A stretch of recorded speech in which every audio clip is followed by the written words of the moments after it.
Hi there, I'm Ross Greenwood and I've written a cover story this week for the Weekend Australians magazine about an amazing friend of mine called Colin Hackworth. I've known Colin for the best part of 20 years, I kind of guess, and he was the former boss of Hotham and Falls Creek, the ski resorts here in Australia.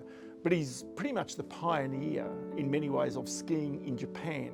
The popularity now that every skier understands. Australians just took to Japan, and it was really because of people such as Colin who went there in the early days and just discovered something that really the locals had missed, and that was that there was so much powder snow there. So at some stage the locals actually thought that there were too many Australians going into this place.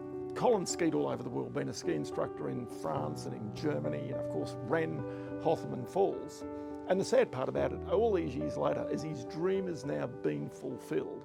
There's now, on his land that he bought there, a $750 million US Park Hyatt on his dirt, right, that he bought and then subsequently sold off.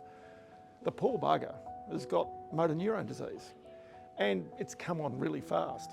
So it sort of started pretty much a year or so ago when we were playing golf in Japan, as we've done for years and years, in July. And he came off the golf course and just said to us, "My little finger, I've got a nervous problem. There's something not quite right. I just can't feel the end of my finger." And the thing is now, to see Colin, as you will in the magazine this week, pretty much confined to a wheelchair. His speech is highly compromised. He can barely speak. He can just maybe use a hand to get his mouse.